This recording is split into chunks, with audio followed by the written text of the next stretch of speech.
Hi guys, I'm Josh from Invicta and I'm here to review the new Countless Skies album, Glow. But before we start, make sure you hit those like and subscribe buttons and follow us on social media for all the Invicta updates.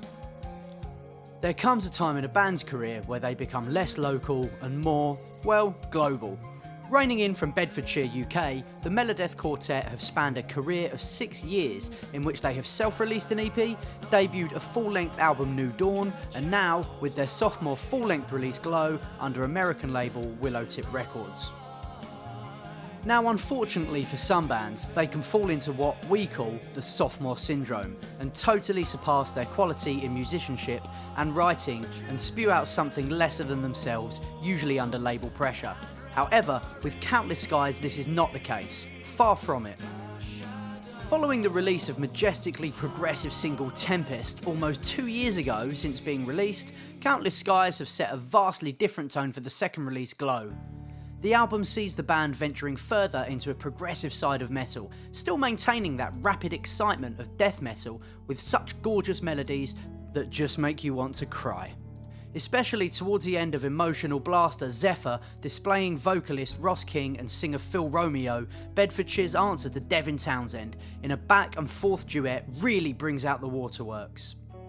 One of the highlights from this record is the melodic element really shining through the mix and leading the way through the fantastic maze that is Glow. This is not only prominent throughout the entirety of the record, but creeps through when you least expect it to. Tracks such as Summit and Moon really push for that chorus, and the results are astonishing. It's important to note that Glow is split into two halves, the first half consisting of standalone tracks that really are their own beast, and the second half is the 20-minute title track parted into 3 chapters, Glow Parts 1, 2 and 3, Resolution, Awakening and Reflection.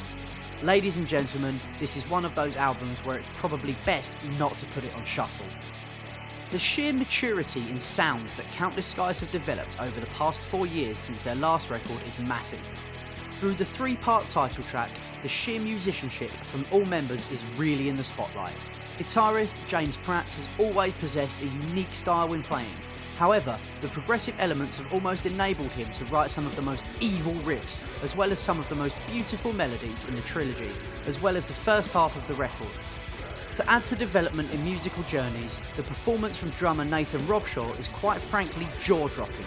Glow is such a tight and complex composition rhythmically, and the fact that Robshaw has blasted his way through this and maintained such a steady hand is for us personally one of the highlights of the record. The audible novel that is Glow comes to an end with Glow Part 3 Reflection, where the band have really decided to mash in all their influences into one track in particular. Yes, their influences are spread like salted butter on toast throughout the record. However, Glow Part 3 is something else. This track is a goddamn journey. Entering with spoken word poetry from King, the string section enter with film score quality epic pounding melodies, to then blast into our favourite linear modes on the album.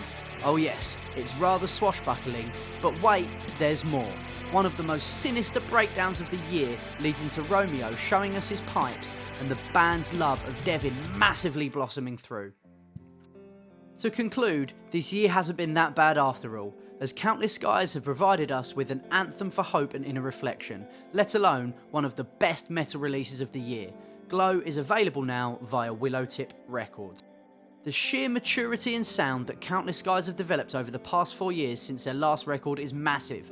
We at Invicta score this album an 8 out of 10. Make sure to head over to www.invictamagazine.com to read this review for yourself. I've been Josh from Invicta, thanks for tuning in.